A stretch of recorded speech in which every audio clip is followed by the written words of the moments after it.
오늘 말씀의 제목, 제가 8절에 있는 말씀 제목을 좀 삼아 봤습니다. 빛의 자녀처럼 행하라 라는 제목으로 말씀을 나누려고 합니다. 에베소서에 보면 바울의 그 신학적인 입장들이 참 많이 담겨져 있습니다. 특별히 에베소서는 사도 바울의 교회론이 담겨져 있다, 이렇게 많이 이야기를 하죠. 교회론뿐만이 아니고요, 오늘 본문 5장 말씀을 함께 읽어보았는데, 여기 이 5장 말씀을 보면 새 사람을 입은 우리들, 하나님의 자녀된 우리들, 어제 우리 감독님 말씀 주일 전해 주셨는데, 부활의 신앙을 가진 우리들의 삶의 모습, 생활, 마음, 태도, 이게 다 담겨져 있어요. 우리가 어떻게 살아야 되는지 삶의 문제까지도 다 담겨져 있어요.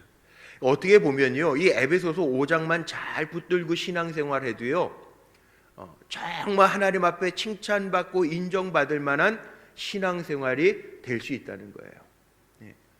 요즘에 그런 얘기들 참 많이 하지 않습니까? 죽음의 위협들을 넘나들면서 코로나 이렇게 전체 인구에 비하면 많은 건 아닌 것 같지만, 질고 때문에 이렇게 빠른 시간 안에 미국은 벌써 6만 명에 가까운 사람이 생명을 잃었대요. 우리나라는 그래도 잘 대처를 해서 그거에 비하면 많이 잘 방역하고, 우리 예배 교회에 나오시는 분들도 잘 나라에 협조하면서, 얼마나 답답하세요. 마스크 쓰고 예배 드리고, 이게 참 경험해보지 못한 일들을 경험하고, 주일을 이렇게 온라인으로 예배 드리고 안 가고, 그랬던 적이 제 기억에는 전혀 없어요. 여태까지 50여 년을 살면서도. 그런데 지금 이런 시대를 지내요. 그래서 죽음에 대한 이야기들도 참 많이 합니다. 말세, 하나님 나라가 가까웠나 보다, 주님 오실 때가 다 됐나 보다. 그러면서 사람들이 마음속에 경각심을 갖는데, 그럼 어떻게 살아야 되지? 주님 오실 때 천국으로 우리 데려가실 텐데, 하나님의 자녀인데 주님이 우리 데려가실 텐데, 우리 그럼 어떻게 살아야 돼? 주님의 음성 잘 들어야죠. 주님하고 평상시에 친밀감이 잘 유지돼 있어야죠. 아무개야 그러는데 뉘십니까? 그러면 안 되잖아요. 늘 주님의 음성 듣고 주님과 동행하고 주님의 말씀대로 살아가는 게 우리의 삶이어야 되는데, 어떻게 사느냐? 에베소서 5장 말씀을 준비하면서요, 제가 어젯밤에 다시 묵상하고 준비하고 말씀을 읽어가면서, 그래, 이렇게 사는 게 답인데 어떻게 살아요? 빛의 자녀답게 살라는 거예요. 빛의 자녀다운 삶이 어떤 거예요? 오늘 말씀이 다 나옵니다. 1절 한번 보세요. 1절에 보니까 뭐로 시작합니까? 그러므로. 성경어를 읽을 때에는요, 이 그러므로라는 말 뒤가 참 중요해요. 왜냐하면 결과는 결과. 그러므로 앞에 설명한 것들, 악함, 노함 이런 거 다 버리래요. 그리고 주님이 우리 용서해 주심처럼 너희도 용서하라고 앞에 다 나오잖아요. 31절 32절에 그러므로, 결과예요. 결과. 사랑을 받는 자녀같이 너희는 하나님을 본받는 자가 되고. 왜 갑자기 하나님을 본받는 자? 하나님 아버지, 우리가 이렇게 부르죠. 하나님 아버지. 자식들은요, 부모 본받는 거, 부모님들이 내 자식이 나 닮으면 좋아요, 나빠요? 마스크 쓰시니까 대답 안 하시네. 부모님이 볼 때 자식이 날 닮으면요, 물론 나쁜 거 닮으면 내가 참 안 좋은 습관인데 저것도 닮았네, 그러면 별로 안 좋지만, 자식들이 부모 좋은 점 닮고 그러면요, 부모 마음은 좋아요. 저 자식 내 자식 맞아. 부모 마음이 그렇잖아요. 제가 작년이었죠. 제가 아들 만나고 한번 왔어요. 캐나다에 가서 만나고 왔는데, 출근을 아주 일찍 해요. 7시에 출근을 해요. 7시에 출근 회사 가서 참 다행인 게 아침에 회사에서 밥을 다 준대요. 우리나라에 있는 그 대기업, 아무개 기업처럼. 그러니까 일찍 가요. 되게 일찍 가요. 6시면 출발을 해요. 7시에 회사 가서 밥 먹고 그리고 일하고 오는 거예요. 근데 제가 시차가 안 맞으니까는 처음 가가지고 아들하고 같이 이렇게 자면서 그냥 누워 있는 거죠. 시차가 안 맞으니까 그런데 시간 딱 되니까는 일찍 새벽에 일어나가지고 다 씻고 일찍 6시에 나가더라고요. 제가 나가면 아들 기도해 주면서, 야, 아침에 잘 일어나는구나. 그랬더니 뭐라고 말을 한마디 탁 던지냐면, 아빠 닮아서 그래. 근데 그 말이 싫지가 않은 거예요. 싫지가 않은 거예요. 아빠 닮아서 그래. 근데 그 말이 싫지가 않아요. 그 저녁 되니까 정말 저 닮아가지고 10시만 되면 해롱해롱하다가 10시에 자요. 예. 아, 내 새끼 맞구나.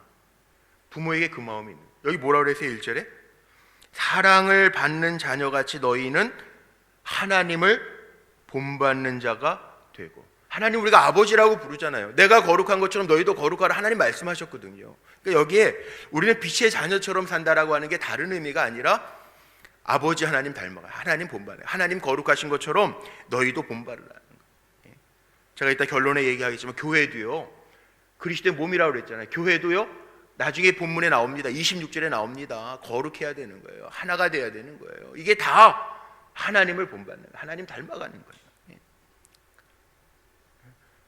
나중에 정말 마지막 때 주님 오시면 어떻게 할까? 저는 그렇게 생각해요. 이 땅에서 빛의 자녀로 하나님을 아버지로 부르면서 하나님 닮은 자녀들만 쫙 추려가시는. 그러니까 살면서 뭐 휴거 뭐 이단들이 얘기하는 거 그거에 너무 현혹되지 마세요. 우리는 말씀 안에서요, 말씀대로 우리 에베소서 5장만 붙들고 살면 되는 거예요. 하나님 닮고 그리스도께서 너희를 사랑하신 것처럼 너희도 사랑 안에서 행하라. 2절에 나오니까 그 말씀이죠. 사랑 가운데에서 행하라. 사랑 가운데에서 행하라. 제가 신학대학 다닐 때 궁극적 관심이라는 책을 쓴 사람이 있어요. 그 궁극적 관심, 인간사의 궁극적 관심이 뭐냐? 그게 사랑이에요. 사랑. 궁극적 관심은 사랑. 신에게 솔직히라는 책에 나오는 궁극적 관심, 사랑이라는 거예요. 우리는 사랑하면서 사는 사람이에요. 그리스도가 우리를 사랑한 것처럼 사랑 안에서 행하고요. 조세 플래처가 상황윤리라는 이야기하죠. 상황윤리의 핵심이 뭡니까? 사랑이 동기가 된 건 다 용납이 되는 거 아니에요. 실수를 해도 주님도 아신다는 거예요. 우리 마음속에 어떤 마음을 가지고 주님 닮은 사랑을 가지고 주님이 우리를 사랑하신 것처럼 우리가 사랑으로 행하는지 아니면 마지 못해서 행하는지 주님은 다 아신다는 거예요. 빛의 자녀, 하나님의 자녀는 그렇게 살라는 거죠. 3절 4절도 보십시오. 3절 4절 음행, 온갖 더러운 것, 탐욕, 이건 너희들이 그 이름조차도 부르지 말라. 요즘 몇 주 전이었나요? N번방, 뭐 텔레그램으로 N번방, 그래서 무슨 음란 그 동영상 막 올려놓고 거기에 뭐 가입비가 70만 원. 와, 어렵다 해도 젊은이들이 70만 원씩 가입비를 내고 그 음란 동영상을 보는 사람들이 24만, 뉴스에 보도가 됐죠. 24만 뿐일까요? 그 N번방만 24만이겠지. 요즘 그런 문제들이 얼마나 많습니까? 얼마나 기가 막힌 문제들이 많이 일어납니까? 멀쩡한 사람들도 뭐 성추행, 성범죄 이런 거에 걸려드는 일들이 얼마나 많습니까? 우리의 본성 안에 그런 욕구들이 다 있다는 거예요. 그런데 빛의 자녀는 어떻게 음행, 온갖 더러운 것, 탐욕, 그거는 그 이름조차도 부르지 말라. 이것이 3절 마지막에 뭐라고 나옵니까? 성도에게, 하나님의 자녀들에게, 부름받은 이들에게, 세상 속에서 구별되는 성도에게 마땅한 바니라. 쉽지 않죠. 탐욕, 욕심 없는 사람이 어디 있어요? 쉽지 않죠. 그런데 이게 성도들의 마땅한 바래요. 마땅한 바. 희롱 보세요. 4절도 보세요. 누추함, 어리석은 말, 희롱의 말이 마땅치 아니하니 오히려 감사하는 말을 하라. 우리는 감사하는 말 하라는 거. 감사하는. 누추한 말, 어리석은 말. 어느 드라마 보니까 입을 때려주고 싶다는 그 뭐 대사가 나오죠. 말 실수 많이 하니까 입을 때려주고 싶어요. 정말 그렇게 살 때가 얼마나 많아요. 그러나 믿음의 자녀들은 누추한 말, 어리석은 말, 희롱의 말도 금하고 오히려 감사의 말을 해라. 그리고요 6절 보세요. 6절에 보니까는 말 때문에 속지도 말래요. 와, 정말 속이는 사람, 마음 먹고 속이는 사람한테 어떻게 안 속습니까? 그런데 누구든지 헛된 말로 너희를 속이지 못하게 하라. 이로 말미암아 하나님의 진노가 불순종의 아들들에게 임하나니 그러므로라는 접속사가 또 나오죠. 그들과 함께하는 자가 되지 마라. 그 어리석게 속지도 말고 하나님의 진노를 받는 사람들과 함께하지 마라. 분별력을 가지고 살아라. 그 말이에요. 오늘 제목 삼은 대로 그 다음에 보니까 8절에 뭐라고 나옵니까? 너희가 전에는 어둠이더니 이제는 주 안에서 빛이라. 빛의 자녀처럼 행하라. 옛날에 학창 시절에, 요즘에는 그렇게 영화 선전하는 게 없는데 예전에 학교 갔다 오다 보면은 막 그 벽에다가 막 이렇게 영화 포스터들 막 붙여놓을 때 한참 유행했던 영화, 그 최인호 씨의 원작이죠. 어둠의 자식들이라는 영화 제목만 본 적이 있습니다. 어둠의 자식들. 근데 느낌이 벌써 딱 오잖아요. 어둠의 자녀들. 그럼 뭔가 이게 좋지 않을 느낌들 오지 않습니까? 근데 우리는 뭐라고 그럽니까? 빛의 자녀, 빛의 자녀. 오늘 제목 삼은 것처럼 빛의 자녀처럼 행하라. 자, 오늘 결론입니다. 뭐 다 보면 좋겠지만 뒤에 제가 정리는 해드리겠지만 정말 내가 빛의 자녀인가? 우리가 늘 점검해야 돼요. 세상은 어두움인데요. 세상이 어둡기 때문에 너희들은 빛을 비추어라. 세상의 소금 맛을 내라. 주님 그렇게 말씀하셨는데 내가 정말 세상의 맛을 내는 사람인지 아니면 세상의 맛이 내 삶으로 침투해 들어오는지 점검해 보라는 거예요. 어두움 세상 속에 내가 빛으로 서 있는지 아니면 그 어둠에 물들어서 나도 캄캄한 삶을 살고 있지는 않은지. 오늘 말씀 속에 보니까 10절에는 그런 말씀입니다. 주께서 기뻐하시는 게 뭔지 시험해 보라는 거예요. 주님 기뻐하시는 일을 우리는 살라는 거예요. 어둠의 열매들 다 벗어버리고 은밀히 행하는 것, 말하기도 부끄러운 것들 거기에 얽매이지 말고요. 13절에 보니까 뭐라 그랬어요? 빛이니라. 빛. 너희들은 빛의 자녀라는 거예요. 하나님 본받는 자가 되라는 거예요. 하나님 빛이시잖아요. 바울이, 제가 주일마다 사도행전 가지고 말씀 나누는데 바울이 다메섹에서 빛 대신 주님을 만나고 그리고 나서는 빛의 자녀의 삶을 살잖아요. 우리도 주님의 빛을 비춰주시니까 빛의 자녀로 사는 것 당연한 거죠. 이게 지혜예요. 이게 지혜. 빛의 자녀니까 빛을 받아서 빛을 바라면서 사는 것.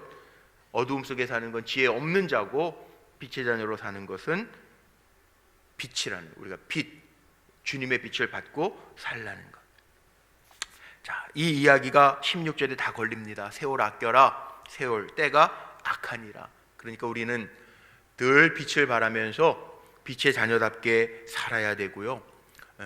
세상은 술 취해서 사는 사람들이 있을지 모르지만 우리는 어떻게 살아야 되느냐? 오늘 말씀 속에 나와 있는 것처럼 성령의 충만함, 오직 성령으로 충만함을 받으라.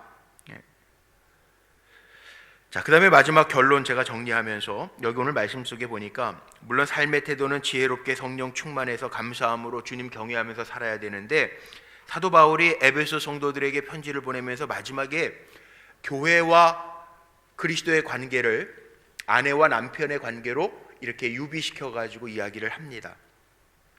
어떻게 이야기를 하냐면 남편이 아내의 머리됨처럼 교회의 머리는 예수 그리스도다. 물론 요즘에 뭐 양성평등 뭐 이런 얘기들 많이 하니까 부부가 다 동등한데 왜 남편이 아내의 머리입니까? 그럴 수 있어요. 그런데요, 여기 교회는 한 몸이라고 하는 표현을 쓰시는데 우리 잘 생각해 한번 보십시오. 몸도요, 다 내 몸이에요. 내 몸, 다 귀해요. 손도 귀합니다. 발도 귀합니다. 머리도 귀합니다. 가슴도 귀합니다. 다 내 몸이에요. 내 몸. 통제를 해야 되죠. 예를 들어서 내가 물컵을 잡아야 된다. 이거 어디서 통제해야 손이 움직여집니까? 머리에서 지금 통제가 간 거예요. 물컵 잡아라. 자, 그럼 몸은요, 정상적으로 움직이려면 다 제 기능들을 해요. 머리에서 지시만 하는데 손이 안 움직여지면 내 몸이라고 할 수 없죠. 가정도 마찬가지라는 거예요. 가정도 되는 가정은 잘 통제하는 사람이 있고 따르는 사람이 있고요. 이게 다 한 몸인 거예요.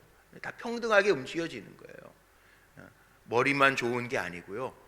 머리도 좋고 손도 좋아야 다 움직여지는 거예요. 마찬가지예요. 가정 안에도 가장이 있어요. 가장. 남편이 가장이잖아요. 가정을 잘 이끌어야 되잖아요. 그 남편이 감당해야 할 기능이에요. 불평등해서 남편이 머리고 아내가 손이 아니라 다 같은 거예요. 요즘에는 뭐 아버지들의 권위가 많이 떨어져서 뭐 그런 표현도 있더라고요. 가장의 자리는 식탁에서 어느 자리인가? 가장 자리다. 뭐 우습게로 하는 얘기겠죠. 그런데 이게 아니라는 거예요. 건강한 몸은 다 자기에게 맡겨진 역할들을 감당하는 거. 남편은 남편의 역할을 잘 감당하고, 아내는 아내의 역할을 잘 감당하고, 자녀는 자녀의 역할을 잘 감당하고, 부모는 부모로서의 역할을 잘 감당. 이게 행복하고 아름다운 순기능적인 가정이잖아요. 교회도 마찬가지예요. 교회 머리가 누구라고요? 구주시라 예수님이라는 거예요. 그러니까 교회에서요, 물론 세상 안에서 교회가 여러 가지 일을 해 나가다 보면 의견에 마찰이 있을 수 있어요. 그런데 주님이 말씀을 통해서 야, 교회는 하나야, 거룩함을 유지해야 돼, 그리고 주님의 말씀으로 돌아가면 다 복종할 수 있어야 돼. 그게 좋은 교회라는 거예요. 남편이 아내의 머리 되는 것처럼 교회의 머리는 그리스도라. 그러니까 어느 교회 목사님은요, 회의하면서 장로님들하고 의견이 잘 조율이 안 된대요. 그러면 그 회의는 여기서 중단하시고 우리 한 주간 기도하고 다음 주에 모여서 주님이 뭐라고 말씀하셨는지 우리 이야기 나누겠습니다. 그리고 그냥 회의를 휴회한대요. 이것도 좋은 방법인 것 같아요. 교회의 머리는요, 담임 목사도 아니고 수석 장로님도 아니고 특별한 힘센 장로님도 아니고, 그렇다고 뭐 민주주의처럼 성도가 주인입니다, 그것도 아니에요. 교회의 머리는요, 주님이세요. 주님이 하지 마라 그러면 안 해야 되는 거고, 어려워도 주님이 해라 그러면 따를 수 있는 게 그게 교회라는. 그래서 남편이 아내의 머리됨 같이, 또 아내가 남편에게 복종함 같이 교회는 그리스도에게 복종하는 거고요. 24절에 나와 있는 것처럼, 또 남편이 아내를 사랑하는 것처럼 그리스도께서 교회를 위하여 자신을 내어주심 같이 해라. 근데 결론은 저는 이렇게 얘기하고 싶어요. 26절 27절에 보니까 이게 성도들도 마찬가지, 성도들의 모임이 교회니까 마찬가지인데 26절 27절 제가 결론 이렇게 내린다고 그랬죠. 26절에 보니까 깨끗하게 하사 거룩하게 하시. 교회는요, 가정은요, 성도들은요 다 걸리는 겁니다. 깨끗하고 거룩해야 되고요. 31절 보세요. 31절에 보니까 한 육체가 될지니, 교회도 그리스도의 몸이에요. 하나의 몸이에요. 거룩하고 사랑으로 깨끗하고 거룩해야 되고 하나가 돼요. 가정도 마찬가지고 남편과 아내도 마찬가지고 교회도 한 몸이에요. 한 몸, 그리스도의 한 몸. 그래서 그렇게 존중해주고 사랑하면서 가는 관계, 아내와 남편처럼 교회와 그리스도가 그렇게 유비되어서 오늘 설명하고 있어요. 자, 오늘 결론은 빛의 자녀처럼 행하면 빛의 교회가 됩니다. 왜냐하면 교회는요, 성도들의 모임이기 때문에 그 성도들의 색깔이 그대로 나타나요. 우리가 빛의 자녀로 살아가면 우리들이 모인 우리 교회 이름이 얼마나 좋습니까? 불꽃교회. 비추는 거 아니에요? 비추는 거 환하게 불꽃이 돼서 우리 성도님 한 분 한 분이 오늘도 세상에 나가서 불꽃이 돼서 살아가는 거예요. 빛을 비추는 거예요. 불꽃을 막 어두움 속에 비춰. 와, 사람들이 함성 지르고 탄성할 정도로, 감탄할 정도로 어두운 세상 가운데 선한 영향력을 끼치며 빛을 비추는 삶을 살아가는. 사실 에베소서 5장만 잘 붙들고 우리가 그렇게 살아도 승리하는 삶을 살 수 있다는 거죠. 오늘 빛의 자녀처럼, 아니 오늘뿐만이 아니라 주님 부르시는 그날까지 빛의 자녀로 승리하는 믿음의 종들이 되시기를 주님의 이름으로 축원합니다. 기도하시겠습니다.